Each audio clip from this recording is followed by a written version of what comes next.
Hey folks, I'm Matt Masur from Growth Mode Content, and it is my privilege to join my good friend Christine here to co-host another episode of The Details in the Deal. This podcast, Christine, first of all, welcome back. Thank you. Or welcome. Thank you for having me back, I guess I should say. This is your show. I do want to say, though, from the Growth Mode Content side, just as a quick side note, this is one of our most popular shows. This is the one that when we go out in the community and people are talking about all the different things they see and everything, all of them mention Christine, and they all say, "Oh, we saw Christine's videos and we loved it, and we learned about this or that." And it's so awesome to have you here. Well, thank you. I really appreciate that. Everyone's been really supportive, and I've enjoyed it. I wasn't sure whether I would or not in Sure. the beginning, but I really am enjoying it, and it's fun that a lot of people want to come and join the podcast too. That's the most fun about it, Yes. and that's, you really hit the ground running. We've seen this with a lot of folks where they had the very same, concerns. They were nervous. They sit down for 10 minutes and take to it like a duck to water. And you've definitely done that.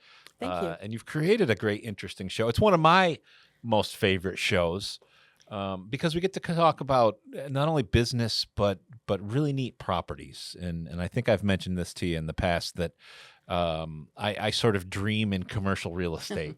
I love looking at these things, especially older ones, maybe things that were special purpose, built for something really unique, and the things that are available today, and just dream a little bit about, what could be there, what type of business, what would be neat in that facility. And you get to do that for a living. So I'm always Very a little fortunate. jealous. Yes. Well, and it's cool because there's a lot of older buildings being repurposed now. It's a great way of putting it. Yeah. Repurpose them, and whether they're apartments or retail or condominiums or hotels, I've never seen so many great opportunities. We'll talk about some of them in the podcast. It's exciting. I'm really excited. And like I said, the response to this has been great. Thank you.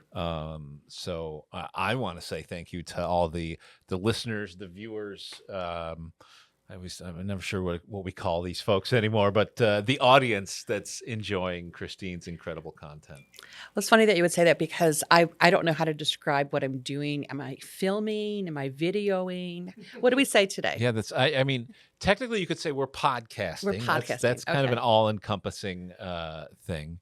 But yeah, that's, I'm recording, I'm doing a show, I'm doing a cast. It's all these terms. I've been doing this for a while and I still don't know the right words. So I guess As long as we're having fun, I guess that's all that matters, that's right? the whole thing is, we're growing businesses. We're telling people about other businesses, other opportunities, which speaking of which, let's dive right in, my friend. Let's talk about what's happening with Christine and your business and your company. Thank you. It's been a very busy spring, coming off of a really busy winter. So that's exciting. We just got final approval from the town of Cicero on a building that I've been working on the lease for about 6-7 months now. Wow. And great new tenants from the Buffalo market, Buffalo and Rochester, Stellar Roofing, moving into a building that I leased on Island Road in Cicero. Beautiful brand new building, 6,200 square feet. I think we talked about it before that the lease was coming. But now the building is occupied. We have a certificate of occupancy.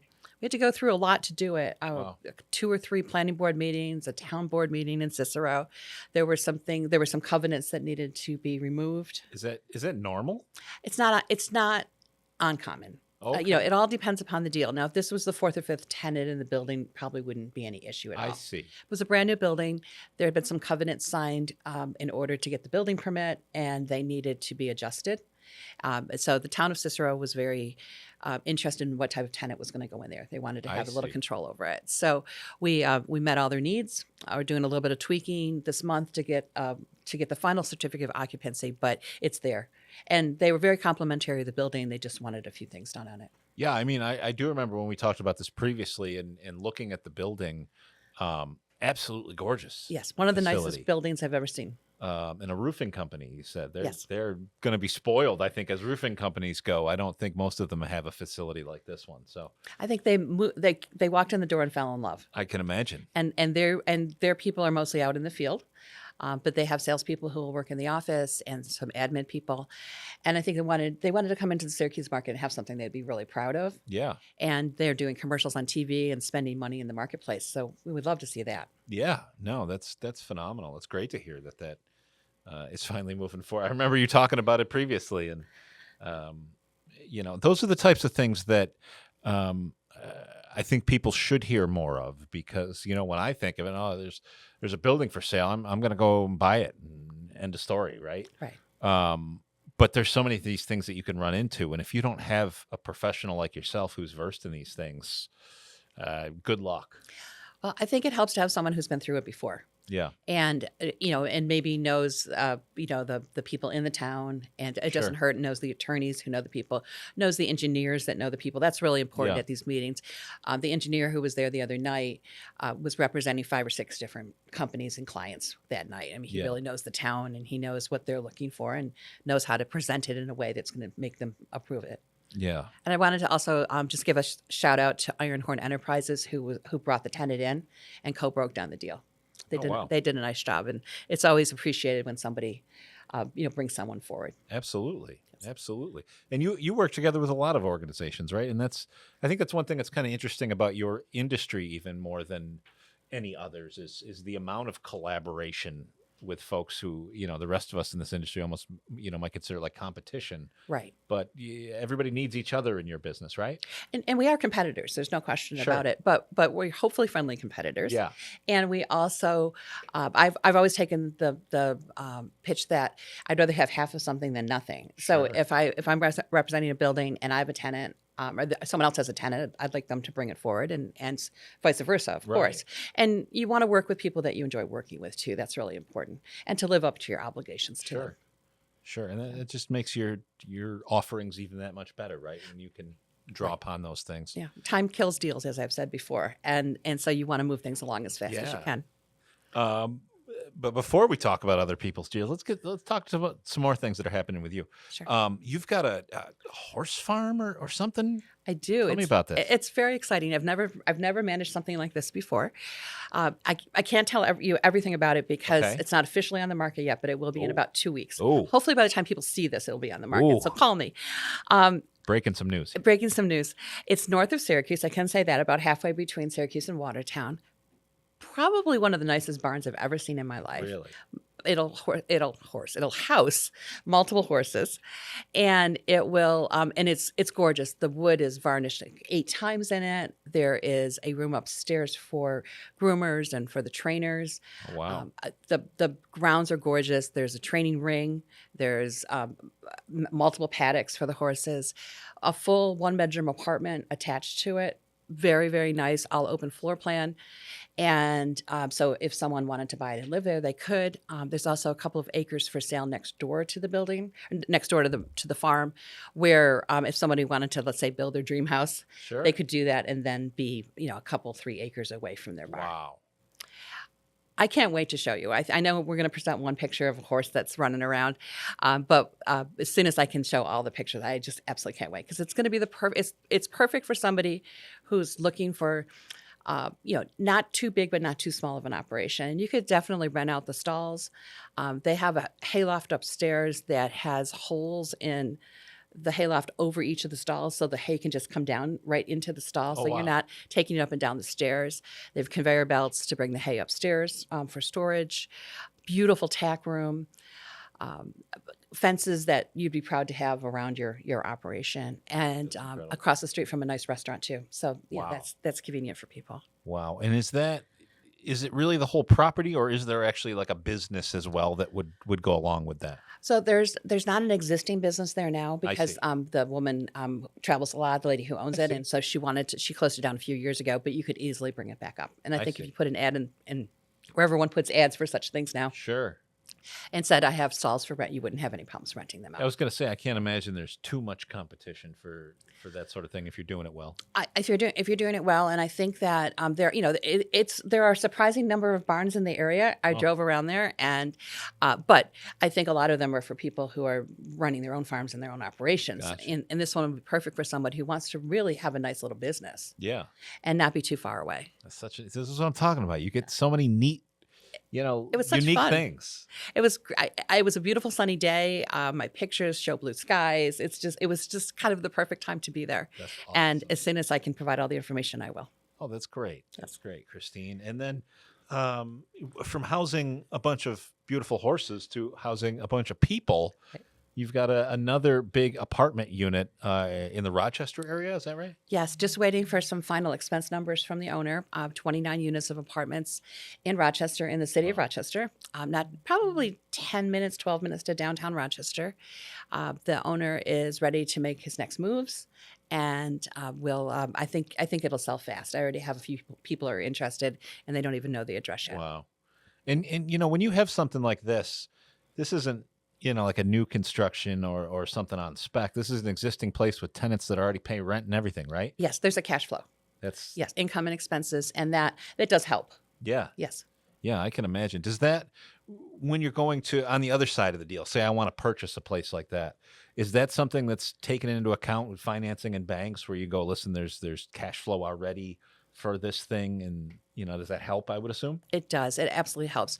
Usually banks will look for 2 to 3 years income statements. I see. And so, you might buy a vacant building, and that just makes it harder to finance. And you certainly are not going to get as much financing typically I see. for a vacant building as you would for one that, in this case, I think this one's at least 80% occupied now.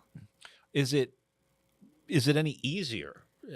And what I mean by that is, are banks more willing to loan on something like this, or is it the same pretty much process whether I was to go buy a factory? A lot of times banks don't understand the businesses they're looking at, Gotcha. but they do understand real estate. And one of the things about real estate is that they can take a first mortgage position on it, where in businesses often there's a mortgage on the building already. There might be financing on the equipment. I see. It's a lot more complicated typically. So whether it's a multi-tenant industrial building or an apartment building or a hotel, if you've got a history, that really does help. Yeah, that's awesome. It's so neat. When you show something like this, obviously so many of these properties we've talked about that you have are these massive multiple units. This one's almost 30. You have a lot of others in that size, bigger, things like that. Does a prospective buyer want to go through every apartment? Some have. Yeah. It's not typical, I would say. I usually give the rent roll to the prospective buyer. This is what during the due diligence period. Sure. Where, we'll show 2, 3, 4 apartments before they make an offer. Yeah. Because you don't want to disturb the tenants all the time, especially Right. if it's occupied. But I've had 200 unit properties where they wanted to go through every apartment. And you almost never get them to every one because the lock isn't going to work somewhere, or Sure. somebody's not going to be home, or whatever the situation is. But but typically they would want to look at 10 to 20%, and then a I see. representative variety of apartments, 1 and 2 and 3 bedrooms, Yeah. different styles. And then I give them the rent roll. I said, you tell me what apartments you want to see, because I don't want to set it up. I don't want to Sure. say, oh, she planned this in advance, and 20 out of the 100, they're the best 20 out of 100. Right. You don't want to. You hope not to walk into a mess, but Sure. people are people, and Yeah. and I find that the majority of people in the industry understand. They're not looking to see your housekeeping, within Right. the apartment. They're looking to see, is there a stove and refrigerator and dishwasher? Are the utilities, are the Yeah. utilities working? What does the furnace look like? That sort of thing. Yeah. I mean, that's why I like commercial real estate also, is because we don't really generally get into the minutia. It's Right. more of a big picture. Well, that's kind of been my experience just buying homes, right? Is you have the inspector come in after you do it, and they go over everything with a fine-tooth comb down to there's a scratch in this paint in the living room Right. sort of deal. And I could just only imagine with a place like that where, of course, you have so many other people responsible for the spaces, and it's just very interesting to me that, You have a lot of people in and out of the buildings too. I know I sold a building up on James Street a few years ago, and they just painted the hallway, and someone came up with their bike, and the pedals of the bike scratched along the door. It wasn't dry yet, Yeah. and so it's really hard sometimes when you have so many people living in a building to Sure. really control that. Most buyers understand that. Yeah. They're again looking at the bigger picture, and they're not looking, oh, does a burner not work on the stove? They're looking for the stove. Sure. Sure. Yeah. Big roofs and things like this, I'm assuming, is Roofs are huge. Yeah. 'Cause that's a big expense. That's something that the appraisers will really look at too. gotcha. And so something to keep in mind is, what will the appraiser's eyes look at? Do most of these places, like in units like this, are they all separate utilities, or is it? Do a lot of these places still do sort of a combined, and then the the landlord works it in, those sorts of things. I would say in the newer properties, they're mostly all independent. They're all Gotcha. paid for by the tenants, the electric and the gas. The older properties, often they will have a single boiler down in the basement, or one per floor, and so you may find that the heat is included in your rent, I see. and often the electric is not. Because Gotcha. they'll have a separate meter for if the heat is gas, they'll have a separate meter for the electric. So that you'll often find you'll go into a building, you'll find 30, 40, 50, 100 meters for electric and maybe 1 or 2 gas meters. Gotcha. Again, depending upon the age. Water is tricky. Some of the municipalities won't let you divide that up, or they don't want to work Gotcha. individually with the tenants. They would rather have the landlord be responsible for that. Sure. But there are some meter programs out there now for water. Wow, that's interesting to me. Is it when you go to rent, do you find that one way or the other is more attractive in terms of all inclusive versus you pay your own utilities? Absolutely. A lot of people are on a budget. Yeah. And they want to know what their monthly costs are going to be for the next 12 months. So you include the heat in their rent. Yeah. They love that. Yeah. Now, you got to be careful that windows don't get left open, and Right. air conditioning isn't on competing against the furnace, that sort of thing. Sure. But if you have responsible tenants, it's a good way to go. And Yeah. people love it. I mean, just simplicity. So, like you said, and I wasn't even thinking budget wise, but it makes absolute sense. Every month this is what it costs to be here. Right. That's very attractive. So that's interesting. And then on lease renewals, you have to review it and be transparent about what utilities are. Yeah. Because, I mean, National Grid's talking about raising utilities 20% in the next 3 years. Right. So that's a big number, and not something that most property owners can just eat. Yeah. No, we're gonna have to get a bunch of hamsters on wheels or something here soon. That's right. I don't know what. But fortunately, things are becoming more energy efficient, and that's important too. Yeah. Yeah. So, Christine, we've been talking a little bit about some of your most recent endeavors, but there's a bunch of other things kind of happening in the region in this market, I guess you would say.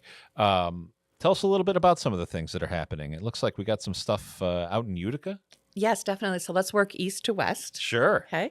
And these are not necessarily my listings, but these are things I just think are very interesting happening in the marketplace and in marketplaces that I work in. Yeah. And any kind of growth and development is usually good for everybody involved in those 100%. marketplaces.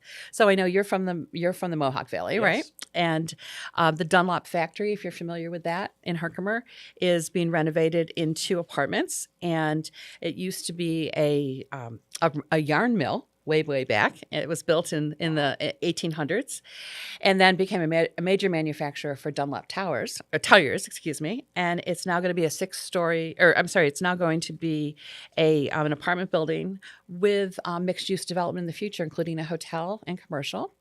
Wow. And one of the things I think is, there's a lot of cool things about this project because it's old mill building, and there's so many of those in the Mohawk Valley, and people have done great things and will continue to do so. But it's going to be called River Lofts. And it is being designed by the architect who did the Rainbow Room at Rockefeller Center. Oh, wow. Which, until it kind of was killed by COVID, was the place for special dates and fancy dinners and post and pre event gatherings. Gotcha. And I just think that this gentleman is interested in coming to the Mohawk Valley and making an investment, and he really realizes probably what people thought of Rockefeller Center when it was being built, Right. something new and different. And he's looking at this old building and looking at the charm, and coming up from New York City to do this job. And I just think that's very, very interesting. I completely agree with you. That is really neat. Yeah. Is this? Let me ask you. This is something that we've been hearing a little bit about, this trend, and you talked about the mixed use and the fact that there's a hotel. What I've heard is a lot of these new buildings now, you go and you stay at the hotel. The hotel lobby is actually on the 5th or 6th or 7th floor, Right. because there's all these other things, houses, apartments rather, and shops and things on these other floors that you wouldn't necessarily expect in the same building as a hotel. Yes. But the hotel then starts up above. Is that we seeing that as a trend all over the place? I think it is a trend. I think that people, especially in the post-COVID era, people have to be very aware of revenues and also diversifying. I mean, the hotel business was decimated during COVID. The apartment business, although it was hard to collect rents in some cases, occupancy was very, very high. Yeah. And had its share of problems, but it was better off in some ways than some other businesses because it wasn't completely shut down. So this is going to have retail spaces. They're talking about a coffee shop. And Yes, we don't really know where they're going to put what we would call the check-in desk, Yeah. but it very well could be above all of those things. Yeah. And that's and I think that's a very New York City thing too. Right. Yeah. It's Yeah. it's just a very interesting concept. Right. And we'll see more and more creative use of buildings, I believe. That's great news to me. Yes, definitely. I'm down for all of that. If we want to travel a little further east down the thruway, to the, as my 7th grade science teacher would say, the big city of Herkimer. Oh yes, which is technically a village. You got some projects down there and some more listings and things happening there, right? I do. I have a listing that we talked about before on Main Street in Herkimer. Yeah. The county office build. It's part of the county offices, as well as Catholic Charities has their offices in there. So it's almost 100% occupied, and I think it will benefit from the monies that are coming into Herkimer now. There's downtown initiative grants from the state, and the governor was just in the Mohawk Valley and announced new monies for buildings in Boonville and Herkimer and Richfield Springs and other places that people may or may not have been to in the Mohawk Valley. Cooperstown's getting some money for an old bat factory, which seems very appropriate for Cooperstown. Yes. So there's a lot of cool things happening. And I just think that it's been kind of sleepy for a while. And all of these things will benefit and people will hopefully be coming back to the Mohawk Valley. Yeah. I completely agree. Obviously, as we mentioned, I'm from that area, so I guess you could say I'm a little biased. But the reality is, as we talk about Micron, and we haven't even gotten on the far side in Albany, not quite the scale of Micron, but a lot of very huge similar things in the chip industry are booming on that end. And the Mohawk Valleys are just right in the middle of both these places. Absolutely. And there already is technology in the Mohawk Valley, chip factories, and a lot of things that are happening in downtown Utica are because of what's happening there. And they have a new hospital in Utica, which is, it opened last year, but I would consider it's the newest hospital in upstate New York, without question. And we haven't had new hospitals built in decades, and we can tell that sometimes. But to me, that was a huge sign that they were building a new hospital. And now, doctors and nurses and other staff will come in and live there and need housing. Right. So it's all very cyclical, and it's only good. Right. Yeah. No, it's great. Going the other direction for a moment, our neighbors in Rochester are ranked, number 5th in the country as one of the hottest real estate markets? Number 5 out of 1,600 counties that were surveyed. And there's other cities in upstate New York are that way too. Yeah. A lot of it has to do with the growth of pricing. Housing prices have gone up. And that's a fabulous thing. It's also causing some problems, which we'll talk about a little bit later too, for affordable housing. But I think to be number 5 in the country, and what used to be considered a Rust Belt area, is pretty exciting, and it's spreading to other areas too. No, it's great. The old "everybody's leaving New York" mantra is long since dead. Absolutely. People are coming back. I think they're leaving, getting experience in other areas, seeing how green the grasses can be here. And that's exciting. And they're bringing back things they learned in bigger cities and different cities. And I think that's actually healthy. I agree with you. And the other thing is, I think we're starting to see more and more of the stop of what they call it, the brain drain, where we get these students from locally and from other areas that come to our incredible educational institutions, and then they go to other places. Right. I think we're getting to the point where we're retaining a lot more of those young people, which is incredible for all assets, everything that's happening here. It's crucial. We're in order to be able to, fund Medicare and Medicaid, which the states have roles in funding. It's not just the federal government who does that. We need to have state taxes, and we're certainly looking at cuts in those sort of things anyway. And I think being in New York State and the type of state that we are, you'll find that the state will pick that up. Yeah. Speaking of the state, there's some discussion about some housing voucher program changes. Yes, and a lot of that has to do with some of the cuts in Medicare and Medicaid. Gotcha. And so people's expenses have gone up, and Section 8 housing, which has been funded for decades, is looking at cuts. Wow. So this new funding will look at people who are homeless and what can we do to provide housing for them, and also people who do have jobs, but their income is not keeping up with what the cost of housing is Sure. today. So I think we'll see that come out next year from the governor. She's very committed to affordable housing. Gotcha. No, that's good that we're getting some attention on that. Most definitely, and I think it will help, because you want to have safe housing for people, and you have to provide an incentive for the property owners to provide that safe housing. It has to be affordable for both sides. Yes. And so if you can help, there's a lot of tenants that are great tenants that are vouchered. Yeah. Whether it's Section 8 or the new program, and that money's coming in. And you know that that you can count on that by the 5th of the month, and the tenants may pay a small portion of it. But I've had tenants in buildings that I've owned who said, "Look, I really value my Section 8 housing, and I want to be a good tenant." And because there's so many people on the waiting list that if you're not a good tenant and and you legitimately do bad things on the property, landlord reports you, you're off the list. Gotcha. And then you may never get back on that list because of how many people are on it. I see.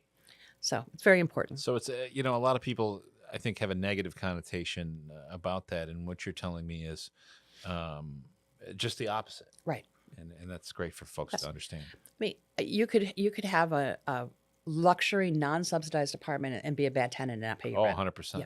So, I don't like to broad stroke people that just because they're getting the subsidy means that they're bad. Absolutely not. Right. And this helps to take care of children. Sometimes there's extenuating circumstances, and it helps. I've had very good experience with Section 8 tenants.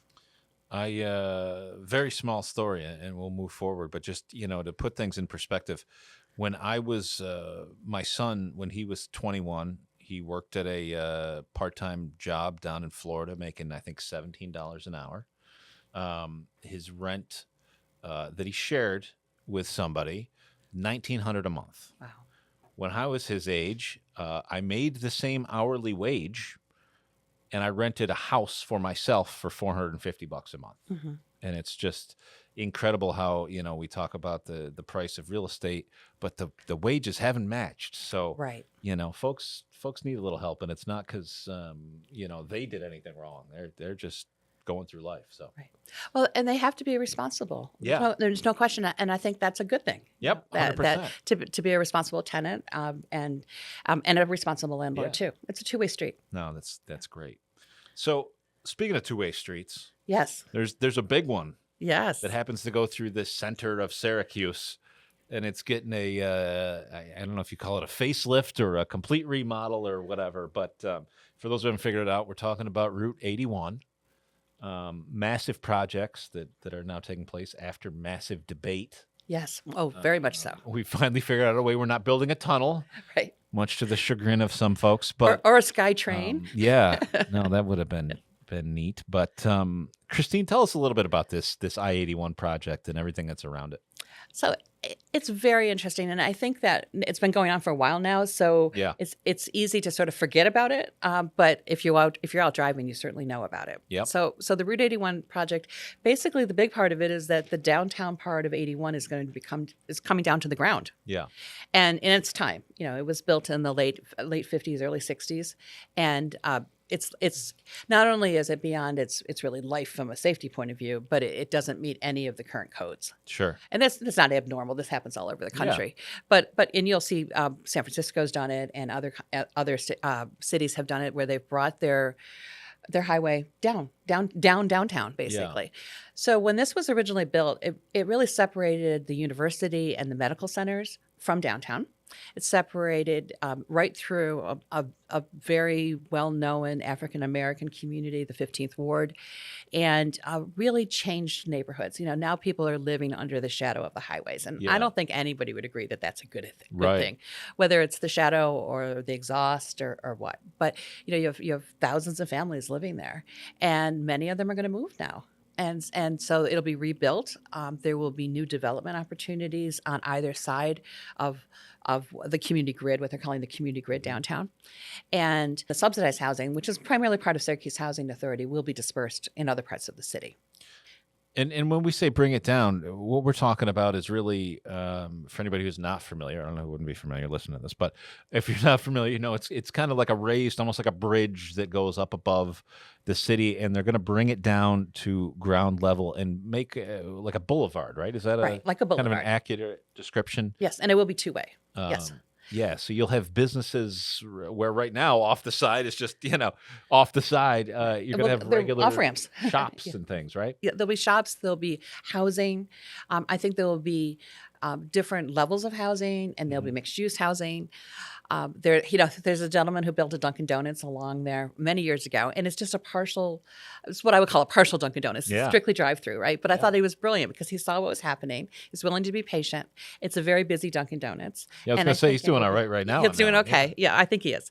But I got a coffee there today, to be honest. And I think that you'll see businesses like that. You'll see other types of coffee shops. We don't really know who those businesses are yet. Yeah. But you have thousands and thousands of people who work on what we call the Hill, which is University Hill, where the medical centers and Syracuse University are, and they all need services. They want them to be convenient, and people want to walk to work.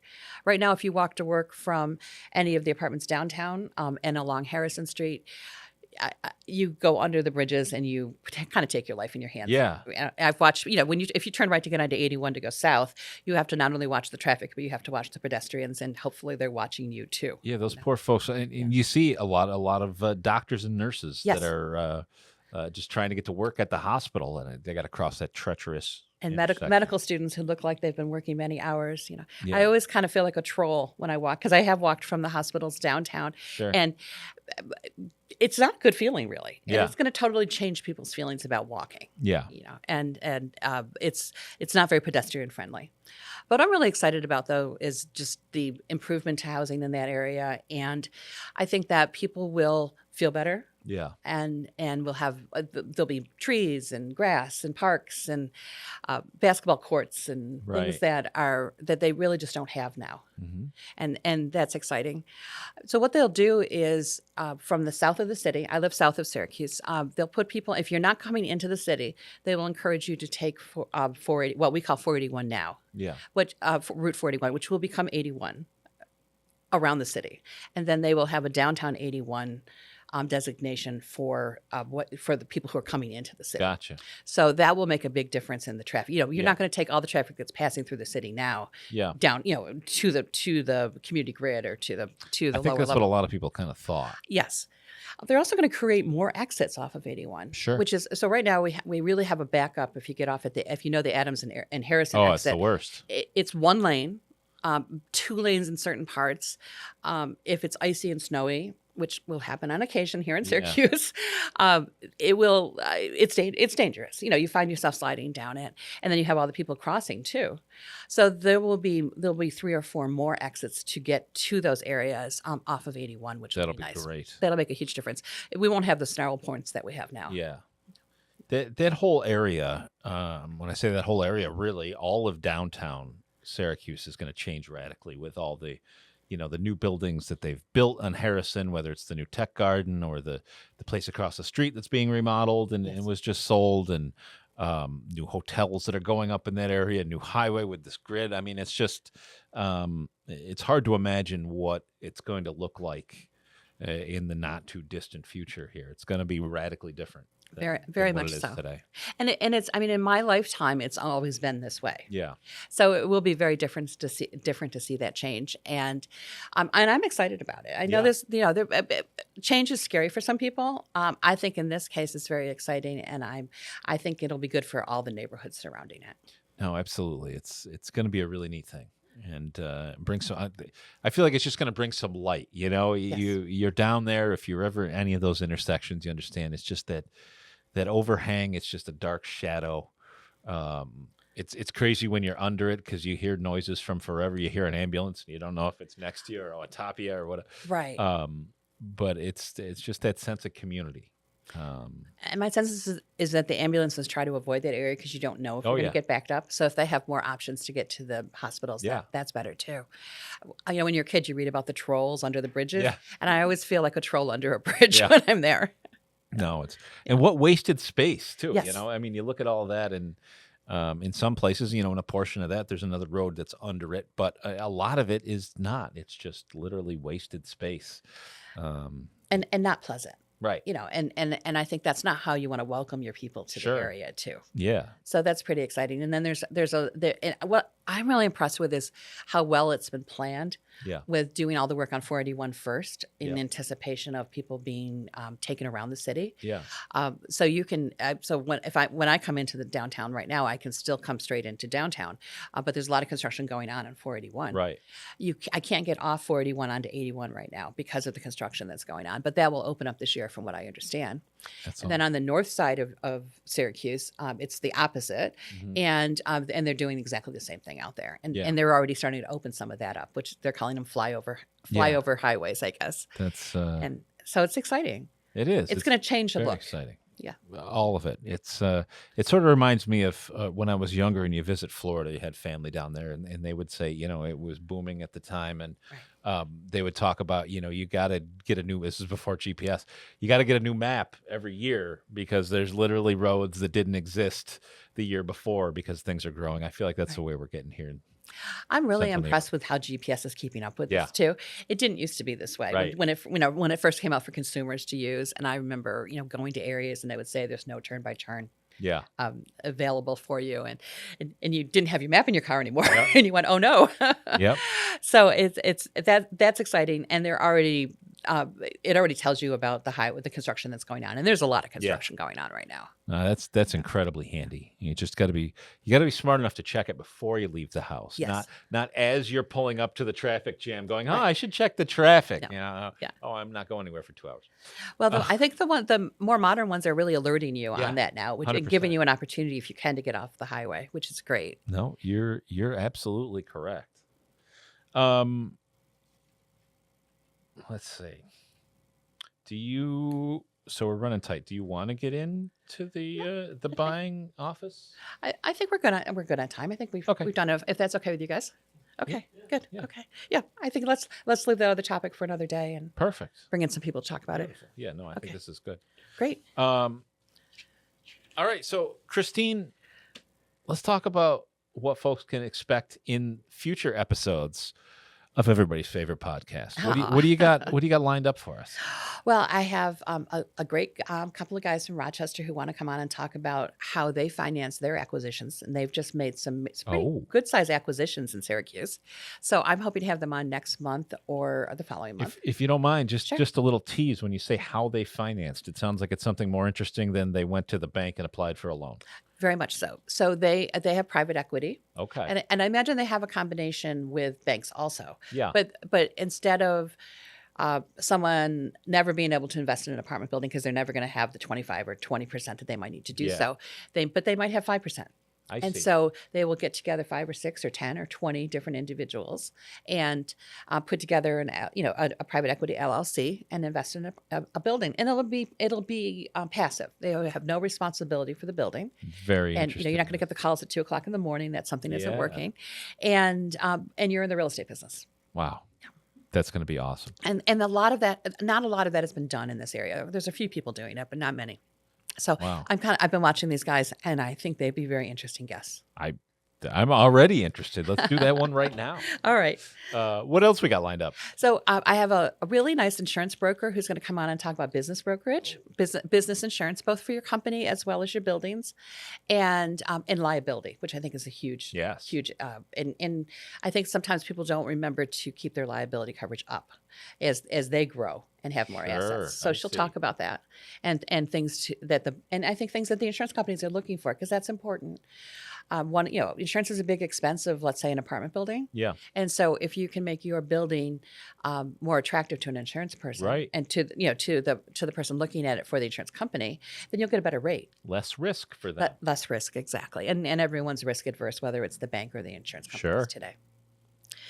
And I really want to have someone come on and talk about 1031s, which are tax-free exchanges, which I always say these are where you have to dot the I's and cross the T's, Yeah. big time. Because if you don't follow the rules for tax-free exchanges, impeccably, you will lose all of your advantages, and it'll be way too late for you to do something else at that point.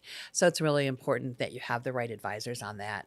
And for those who don't know, I'm going to assume that has something to do with real estate. It has everything to do with real estate and Okay. like kind exchanges and deferring your taxes. I see. And I always say that I know enough about it to talk about it, but to mostly just tell you that you should get an expert on it to advise you. Is this one of those, and again, we'll obviously let you get into it on that episode, but is this one of those strategies where folks talk about how they use the purchase of property to defer some income tax? Yes. So Gotcha. if you, just a short example, Sure. if you sell your property and your income tax is X, you may be able to defer that gain until you buy 2 or 3 or 4 other properties down the road. Oh, wow. But again, you have to really follow Got to do the it rules. just right. Right. And you can't touch the money.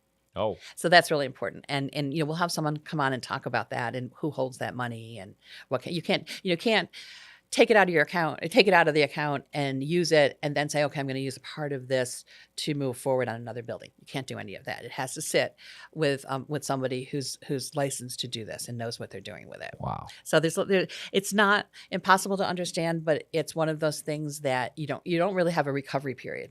You got to do it right the first time. This is why this is the best show, man. Aw, So thank you. many interesting things. Yes. And I would love to hear what people want to know more about because Okay. I don't think we started out really necessarily to be educational with Sure. this show, but I think it's becoming that, and I'm happy Absolutely. about that. So I'd love to hear what people want to hear. That's great. That's great. If you want to learn about all these different things, I didn't even know this tax thing existed, and now I'm definitely interested. So Great. this is so cool. Thank you. Reach out to Christine on all the socials where you see this, anywhere you found this podcast. Leave a comment, send a message, and we'll make sure that it gets covered. I'd love to hear from everybody. Christine, thank you for letting me join you again on your show. Thank you, Matt. I really appreciate it.